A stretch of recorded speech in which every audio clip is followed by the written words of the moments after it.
Students अभी हम जो सॉल्व करने वाले हैं वो है क्वेश्चन नंबर 9 पार्ट 9 एक्सरसाइज 10.3 का।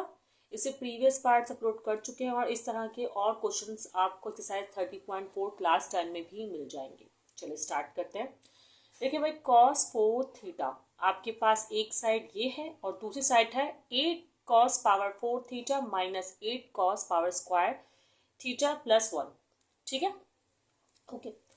अब आपको कोई भी साइड आप लोग चूज कर सकते हैं। आपको याद होगा कि पार्ट 8 में भी मैंने लेफ्ट हैंड साइड को चूज किया था, राइट हैंड साइड को चूज नहीं किया, क्योंकि इससे ज़्यादा इजीली सॉल्व होता था कि ना, तो हम वही साइड चूज करेंगे तो इजीली सॉल्व एबल हो।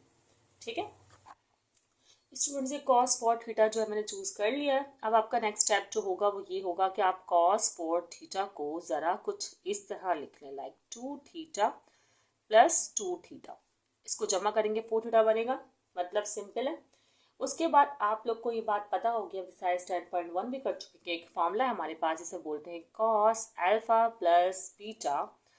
ठीक है, उसमें क्या फॉर्मूला होता है कि cos alpha cos beta minus sine alpha sign beta. ठीक है, मतलब अगर पॉजिटिव साइन तो सेंटर में माइनस आता है, क्योंकि दोनों हम सेम लेते हैं ना। मैंने याद करने का तरीका भी सिखाया था, आप लोग चाहे तो वीडियो देख सकते हैं। ठीक है, आप जल्दी से इसे अप्लाई करते हैं। आप लोग, आपकी कॉस अल्फा प्लस बीटा है तो दैट्स मीन ये अल्फा है और ये बीटा है, तो आप इस तरह इसे पुट करेंगे। Cos alpha mean cos 2 theta, फिर cos beta mean cos 2 theta, क्योंकि यहाँ तो दोनों ही 2 थीटा है। ठीक है, minus sine alpha mean sine 2 theta और sine beta mean sine 2 theta. Okay, अब इसको अगर आप देखें तो ये बिल्कुल सेम है। अगर बिल्कुल सेम है तो मल्टीप्लाई हो रहे हैं, और मल्टीप्लाई होते हुए क्या आ जाएगा, या आप इसको यू लिख सकते हैं। चल छोड़ें, मल्टीप्लाई ना करें, आप इनको एक बार करके ना स्क्वायर बना दें फिलहाल, ताकि हम आइडेंटिटी लगा सकें। देखिए, एक तरीका तो ये भी था कि आप अलग अलग आइडेंटिटी लगाएं फिर मल्टीप्लाई करें। इतना लंबा काम करने की ज़रूरत नहीं है, आपको बहुत ध्यान से शॉर्ट ट्रिक से चीज़ें करनी होंगी।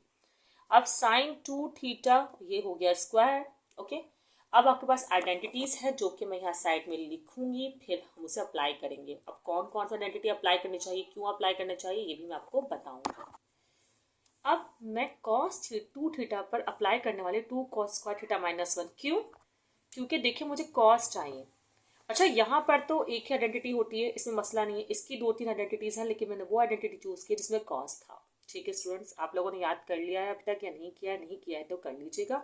cos 2 थीटा बराबर होता है 2 cos स्क्वायर थीटा माइनस 1। अब आप लोग बोलेंगे मिस आपने इस पर तो साइन थीटा भी यूज़ कर लिया। भाई इसकी आइडेंटिटी तो यही है, मैं कुछ नहीं कर सकती थी, इसलिए मुझे यही करना पड़ा। जो आएगा 2 sine theta cos theta square. ठीक है, अब यहाँ पे हम फॉर्मूला लगाएंगे, और फॉर्मूला लगाने के लिए हम कौन सा फॉर्मूला लगाएंगे, a माइनस बी का होल स्क्वायर। और कोई ऑप्शन हमारे पास यहाँ पर अवेलेबल मेरे ख्याल में तो नहीं है। जो फॉर्मूला लगाया करें ना वो लिख लिया करें। फिलहाल मैं अभी इसको डायरेक्टली अप्लाई कर रही हूँ। 2 cos स्क्वायर थीटा का होल स्क्वायर, ये a की वैल्यू है हमारे पास, ये b की वैल्यू है हमारे पास। अब माइनस 2ab।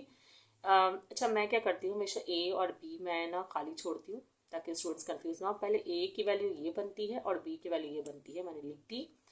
ठीक है, अब जो ये a की वैल्यू है वो यहाँ आती है, स्टूडेंट्स को पता होना चाहिए, और b की वैल्यू यहाँ पर आएगी। ठीक है, यहाँ पर क्या हो रहा है, यहाँ पर सिंपली जो है ना मल्टीप्लाई हो रहा है। 2 2 ज़ा 4 साइन स्क्वायर थीटा और कॉस स्क्वायर थीटा। ये थोड़ा सा मिस हो रहा होगा आप लोग को, अब क्लियर नज़र आ रहा होगा। ठीक है स्टूडेंट्स, अच्छा अब हम क्या करेंगे, इसको सिंप्लीफाई करेंगे। 2 कॉस स्क्वायर 2 2 ज़ा 4 हो जाएगा। अब कॉस स्क्वायर है तो कॉस पावर 4 थीटा माइनस 2 2 ज़ा 4 कॉस स्क्वायर थीटा, क्योंकि 1 से मल्टीप्लाई करने के बाद तो सेम आंसर आता है, और प्लस 1। ब्रैकेट लगाए रखूँ, खोल दूँ, ब्रैकेट खोल देती हूँ, तो मैं यहाँ ब्रैकेट नहीं लगा रही अब। माइनस 4 साइन स्क्वायर थीटा और कॉस स्क्वायर थीटा मैं ऐसे ही लिख देती हूँ, क्योंकि इसमें अभी मैंने कोई तब्दीली नहीं की। स्टूडेंट्स देखिए, अब भी आंसर लाने के लिए मुझे ये साइन नहीं चाहिए ना, तो मैं इस पर आइडेंटिटी लगाऊंगी। अब बाकी सब ठीक है, क्योंकि कॉस कॉस कॉस तो चाहिए मुझे, तो मैं साइन पर आइडेंटिटी अप्लाई करूंगी। ठीक है स्टूडेंट्स, तो अब हमारे पास जो है ये 4 cos power 4 cos 4 theta minus 4 cos square theta plus 1। अब यहाँ पर मैं आइडेंटिटी लगाऊंगी तो सबसे मैं कॉस स्क्वायर को भी यहाँ साइड में लिख देती हूँ और फिर आइडेंटिटी लगाती हूँ। अब मैं कौन सी आइडेंटिटी अप्लाई करने वाली हूँ स्टूडेंट्स, मैं यहाँ लिख कर दिखाऊंगी पहले आप लोगों को। वो आइडेंटिटी ये है जिसमें क्या होता है कि साइन स्क्वायर थीटा बराबर होता है, जगह नहीं छोड़ी है मैंने, 1 माइनस कॉस स्क्वायर थीटा। तो चलो ऐसे लिख लेते हैं। ओके, अच्छा अब इसको यहाँ अप्लाई कर देते हैं, 1 minus cos square theta. Okay, अब यहाँ पर 4 cos power 4 theta minus 4 cos square theta plus 1 same रहेगा। ये भी अब ये मल्टीप्लाई कर देंगे, 4 कॉस स्क्वायर थीटा 1 से मल्टीप्लाई होगा तो minus plus minus 4 cos square theta ही रहेगा। अब इससे मल्टीप्लाई होगा तो minus minus plus 4 cos square square cos power 4 theta. ठीक है, चलें अब आगे सॉल्व करते हैं। ये भी कुछ सेम जो है उन्हें ऐड करने की कोशिश करते हैं। 4 कॉस पावर 4 है, भी 4 कॉस पावर 4 है प्लस प्लस, तो ये हो जाएगा 8 कॉस पावर 4 थीटा। अब इसको देखें, ये दोनों जो है बिल्कुल आइडेंटिकल हैं और माइनस माइनस ये भी ऐड हो रहे हैं, तो 8 कॉस स्क्वायर थीटा और उसके बाद प्लस 1 अकेला रह गया, ये ऐसे ही आप लिख देंगे। अब आप देखें 8 cos power 4 theta minus 8 cos square theta plus 1, यही है हमारा, अगर नोट करें, रिक्वायर्ड आंसर। बिल्कुल सेम यही जो है वो हम आंसर लेकर आए।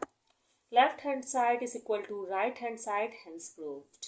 अब नेक्स्ट क्वेश्चन करेंगे हम नेक्स्ट वीडियो में। मैंने क्वेश्चन बाय क्वेश्चन जो है इस एक्सरसाइज की वीडियोस बनाई हैं, आप लोग सीख सकते हैं। उसके अलावा जो प्रीवियस एक्सरसाइज है ना, वो मैंने क्वेश्चन बाय क्वेश्चन नहीं बनाई है, वो मैंने 3-4 क्वेश्चन इस तरह करके पार्ट्स में वीडियोस बनाई हैं, तो वो भी आप सीख सकते हैं।